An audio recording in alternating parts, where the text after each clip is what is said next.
everybody, welcome back to my LinkedIn Lives. I'm Jasmine Navarro, Certified Wellbeing Expert, working with educational institutions and companies, helping them support their family wellbeing challenges. And as you know, every week I interview different experts who make a difference. And today I'm super excited to be interviewing Tracy. Hi, Tracy. Thank you for coming. Hi, Jasmine. Hi. Can you tell us a little bit about yourself and what you do? So I'm 58 years old, and for the last 32 years, I've been parenting 4 incredible kids while I've been storing properties and doing interiors and flexing my life around them and their needs. And at the same time, I did some training and practitioner training for timeline therapy and NLP and hypnosis and trauma work, purely for me to understand emotions and how to be a mother for the kids and flex around them in their world, and also then helping other parents navigate the same challenges that I've had. So that's what I've been busy doing. Amazing. I'm so excited to talk about this topic today, and I've had so many comments already because I think it's such a fascinating topic. So you chose instinct versus intuition for present parenting. Can you tell us what that means and why you chose it for today? Well, I've been writing a book for the last year and a half, and in that process, I've been healing myself and reparenting myself, and I've been noticing lots of activity on social media where people are interchangeably using those words and not quite nuancing the difference. Yeah. So I suddenly started constructing a whole chapter in my book, in my parenting book, The Present Parent, which is about intuition. I thought I really need to tidy up or ask people, their understanding and their interaction with the concept of instinct and what's the difference, because, well, I'll explain a little bit more. But I'd love to ask you what let's start off with saying, if I asked you what instinct was to you first. I guess it's a hard one, but like for me, intuition is like, I'll start with intuition. Intuition for me is like, when you have that sort of like a really gentle, soft, quiet voice that might say, do it or something, but it feels nice. It's kind of like a soothing voice. Okay. As like compared to something like fear, don't do it. Intuition is soft and gentle and quiet and calming and all of that. Instinct, instinct is for me it's slightly different, but it's not like that. It's not like intuition. You've already for me, go on. Yeah. Oh, sorry. Yeah, for me, instinct is more like a feeling, a knowing, or I can't actually. Yeah, isn't it? See, yeah, it makes it because it's lighter. It's not necessarily a voice. Okay. See, anyway, it's so relevant, isn't it? I bet if we asked 20 people, they'd all say something different. Probably, probably. Yeah. And naturally, there's no right or wrong answer. Like, that wasn't a test. But what's interesting is when you start to become aware of it, like then I could notice you kind of tuning into yourself and really wanting to nuance it. And you were looking for the signals within yourself, weren't you, in the very answering of the question. So to fast track what I believe and I understand. What is it? Yeah. Fraction of it. I would place instinct. You already said it. You hinted at it. You said intuition is kind of soft and there's this guiding as opposed to fear. So you've already almost started the spectrum for me. See, I think instinct, if you think of what we already say in our language, what do we say? We say, oh, I've got a gut instinct. I've got a gut feeling. We use the word gut, don't we? And I'm pointing to, like, this whole solar plexus here in our gut. Yeah. And so if you ask people to drop into their bodies in that feeling, there'd be this tightening or butterflies or queasiness or something going on, which I think, as we know from well-being kind of like emotional experts, that it's the gut. When you feel those feelings, the nervous system is doing something. It's usually fear-based. I would say it's usually fear-based. that we know that what's happening is blood is removing itself. It's going to the other extremities for a fight or flight or a freeze or a fawn because it's registering some kind of threat, right? So then the instincts kick in, and this is the thing.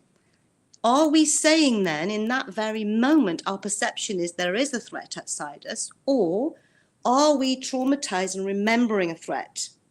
Exactly. Right? Yeah.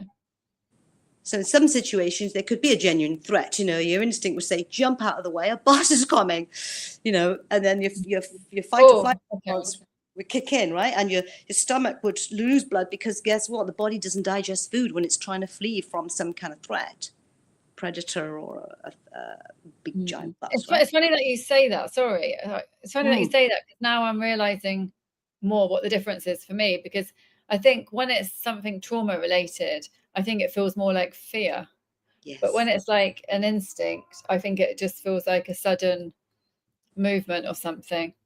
Yes, and it can be both, right? This is my point. My point is, and what I love about it is instinct has a place. So imagine it's the gut, it's the one body center, the one solar plexus here, right? That kind of fires off. That's the one center. But remember, we've got 7 kind of energy centers moving throughout the body, right?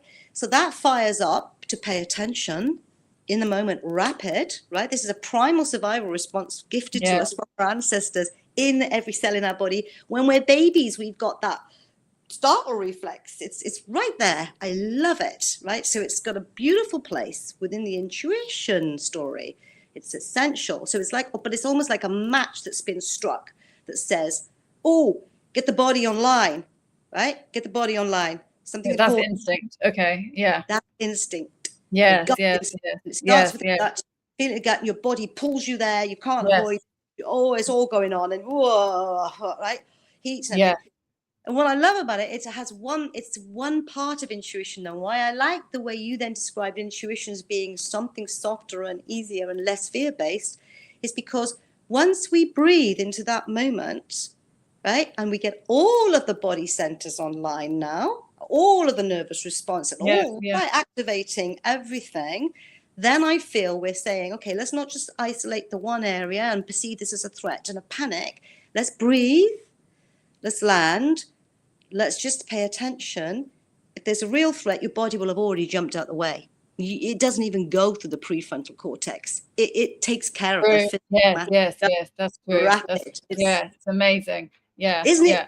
Look, let's start to be in awe of it already. Like, let's just be in awe of that. Like, thank you for those primal instincts. They're in us from the second we're born. Let's just relax, trust they'll be there when we need them. I've noticed what's happening, though, maybe even with teenagers in your work, you're seeing they're getting confused. They're imagining in social media there is some kind of threat, that the tribe isn't going to accept them. And back in the day, there was a real threat. That was life-threatening stuff that's still in us. We belong to a tribe. But if we stop and pause for a minute now, though, that's not a physical threat to the body in reality. In emotions, how you feel and perceive yourself and all that kind of stuff, of course it is, right? So I'd love parents to understand, to notice when they're doing gut instinct themselves, and to give that a moment to check in and say, okay, let me just get the whole body online, because once all of the information is coming in and flowing, you might be to stop and say, hey, wait, this isn't a real threat. Yeah? And then intuition starts to take over with instinct within it. Yeah, I guess. Yeah, maybe.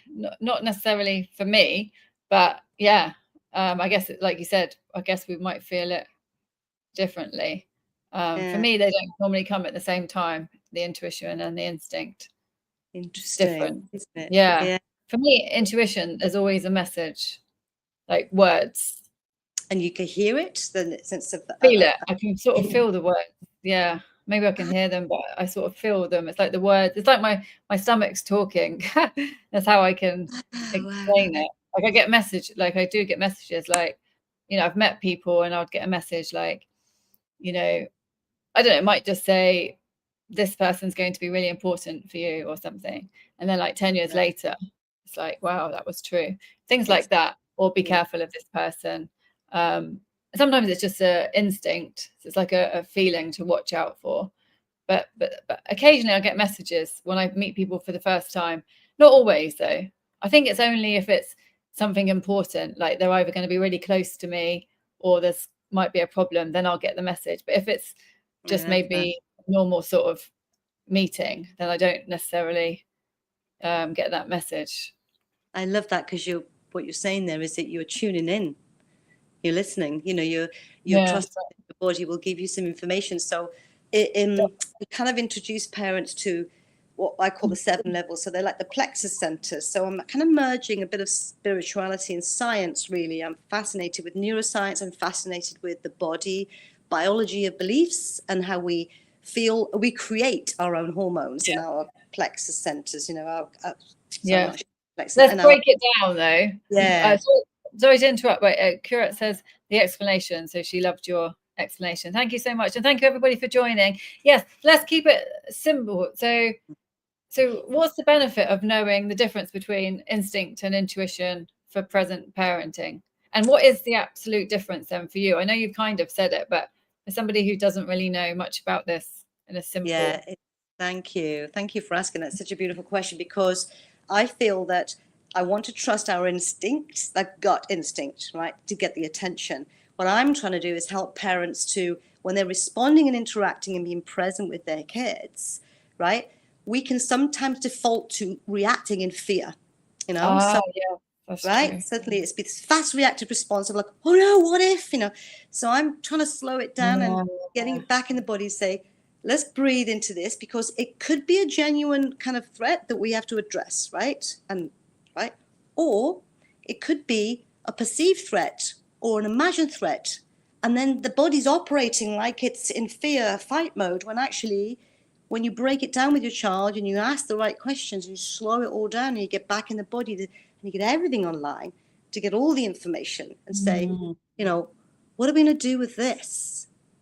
Let's have a look what this is. What does it mean to you? And then you can ask more questions and nuance it. So you get them in their body now, feeling their gut instincts, because we want to honor that, right? And say, wow, that's amazing. Okay, let's just see what's happening here then.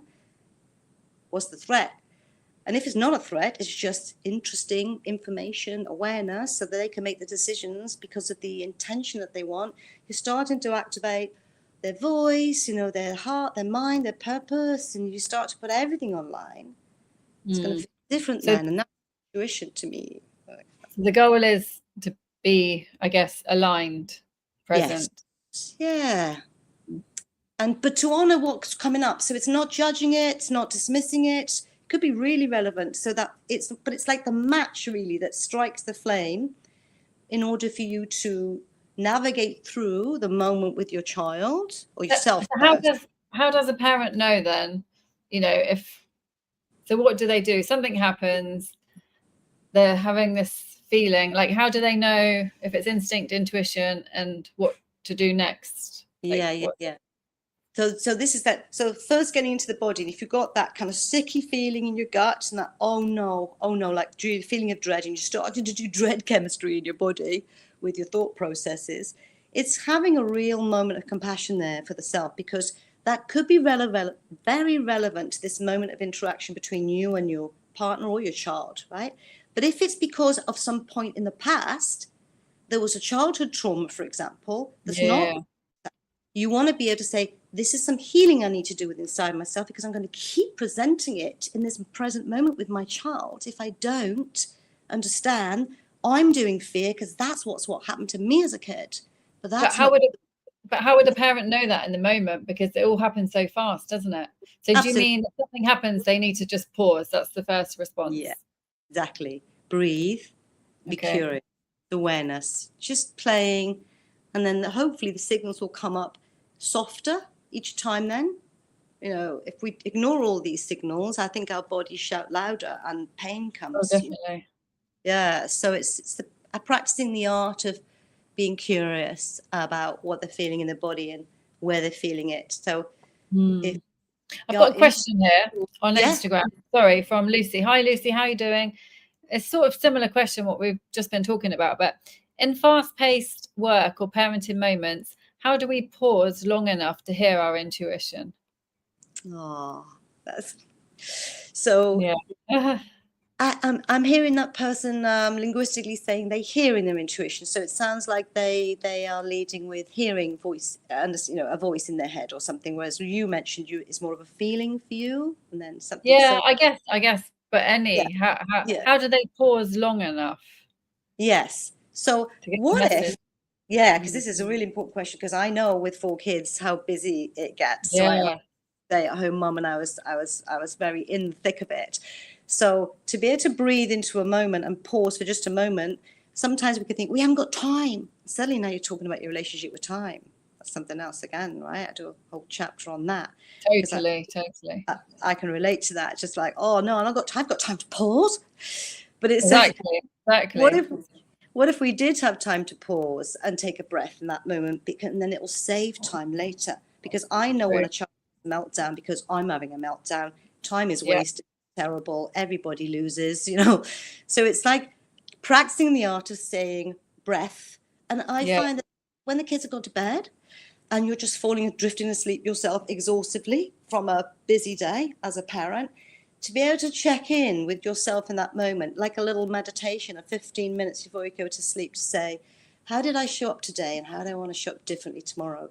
Being patient, the practice takes time. It's not yeah, going to be instant, brilliant parenting in the present moment, catching your intuition at every breath. That's yeah, that's that's too much to expect. It's a yeah, a definitely. process No, I love that. that.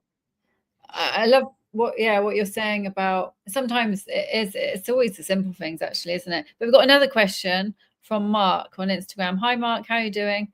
So yeah, he says, do you think intuition can be developed or is it something we're simply born with? Oh, a lovely question. I think it's something that we're born with. And the reason I say that is because we're born as these brilliant biological bits of kit. And this bit of kit can read data and information all the time. Like, we're just becoming aware of it now. We're getting new language on this to understand that all these gland centers are literally got nerve endings and they're reading information all the time. Amazing. Oh yeah, Yeah, absolutely. amazing. So yeah. Okay, cool. Thank you so much. Yeah, so okay, Tracy. So yeah, going back to what we were saying. So what else do you think we need to know about this? The So I think intuition and instinct. How else can we connect? So I think if we anchor it to our breath, and I mean, when we say it, the belief that the human body is that awesome, it's a trust story. It's like a I self-trust love story. that. I trust that I was doing the startle reflex as a baby, so that's gonna show up Wow. superhuman Yeah. faculty, when I need it. Great.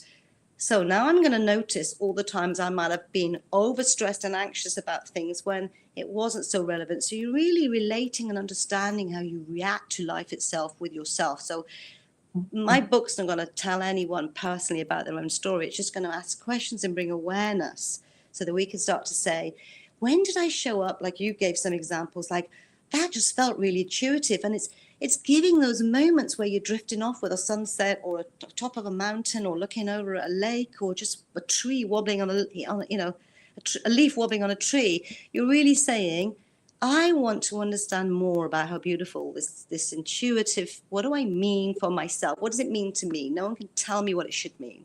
This is not a degree that you can get. No. It's your own beautiful self-awareness and taking time and dropping in and saying, I'm not even going to get overwhelmed by the amount of information that's all around me. I'm going to trust that what I need to know when I meet a person or I'm in front of my kid, I'm just going to trust more and more that the Oh information wow. is going to be there. So it's about belief, self-belief. Yeah, self-trust. Self-trust, self-belief, letting go. But I mean, when we talk about it, it seems so, I mean, it is simple, but sometimes actually living that, because, I know that, we need to believe ourselves, we need to trust ourselves, but sometimes something happens and maybe you detach from that and disconnect and then get into your head and then it's gone. It comes Yeah, back. yeah, But yeah. how do you keep it there? Is I it love just, what you're saying. I think when you said you get into your head, so and then we start to talk about compartmentalize bits of the body. Oh, I've got this gut instinct. Oh, I've got my head in the clouds. And listen to our language, oh, someone's a pain in the neck or a pain in somewhere else. Like we use it in our language all the time. We're describing ourselves, I think, in our everyday language. And I'd be fascinated to know how different cultures respond with language like that, where we already noticing who we are as beings and in this human experience. I think it's the same. Yeah, well, I can imagine. Yeah, I think that's all the same, really. I think, yeah, I mean, that's just after living in quite a few countries, I feel like, emotions speak the same language. I think it's the same. It's the same. I know that sounds quite. I love that you say that. There's a knowing there then, isn't there? You said earlier in your definition, you said it's a kind of it's just this deep knowing. It's almost like an unshakable, centered knowingness, almost like the calm that's at the eye of any storm. It's like all this energy is going around us all the time. It's all happening. How do we react? We're reacting, and we're suddenly then the outside seems to be determining who we are, right? So my whole premise and ethos is I'm trying to help parents to be able to say, what if we can teach the kids it's an inside-out approach?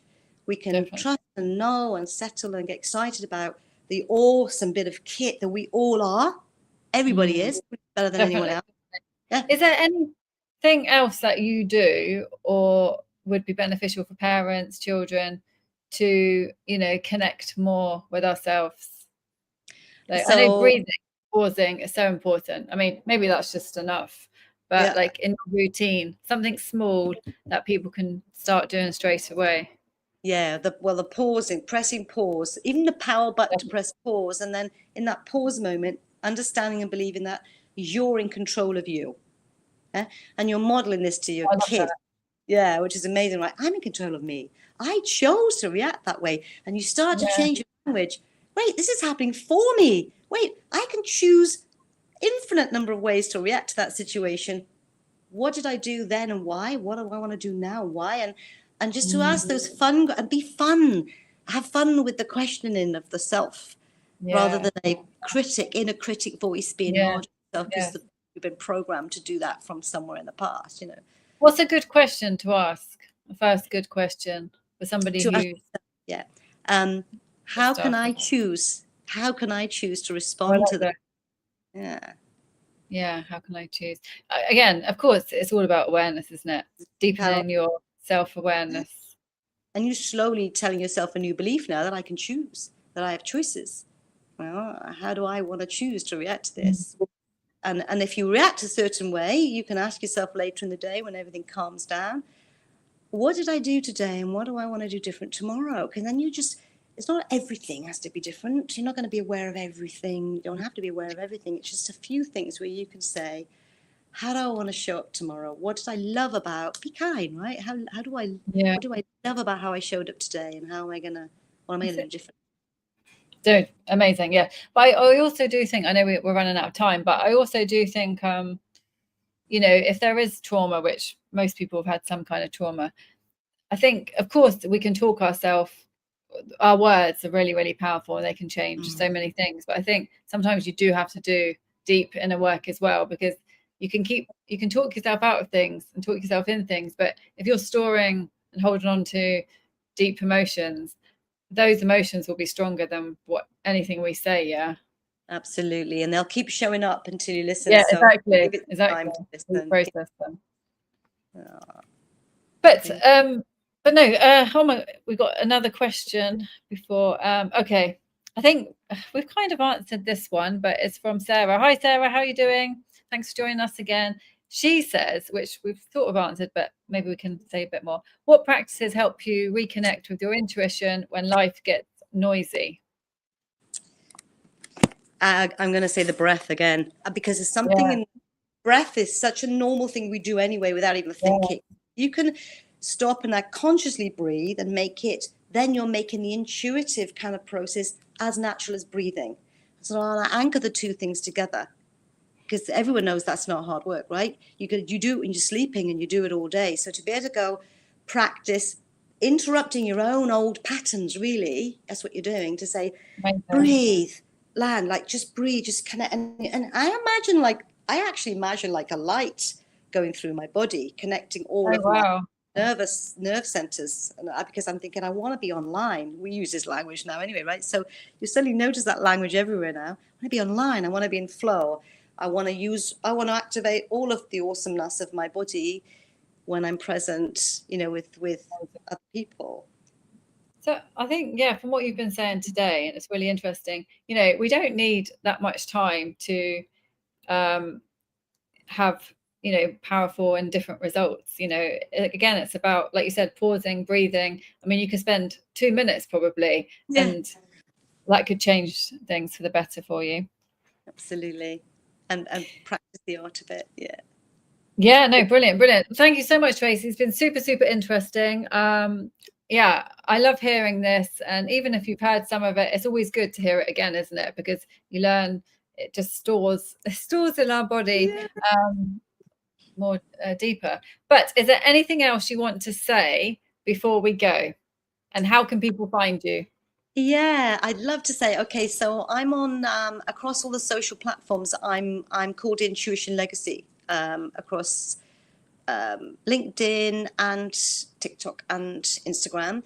And I'd love us all talking. I'd love everybody to come on and start. And I've got this whole excitement about, generational patterns. So we can start this way with parents, this way with kids, teenagers, and be able to just get very excited about talking about how we can change the parenting paradigm so that we can leave a legacy of love for our kids. I think is the most valuable legacy. And in the process, we're just loving ourselves more, right? To say to the kids, hey, look how awesome I think I am. And I want you to know that you're this awesome too. And just shift the narrative and talk about excitement of that.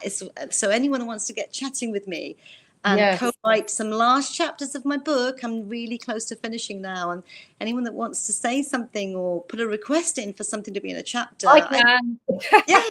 Thanks, please. No, but also, can you put all of your links on the original post so people can just click on it? If they want to contact you or see more about your work. But no, thank you everybody for joining. If you have any questions about intuition, instinct, present parenting, please contact Tracy directly or leave a comment or a question on the post. And thank you so much, Tracy. It's been amazing. And I will see everybody next week. Take care. Thank you. Bye.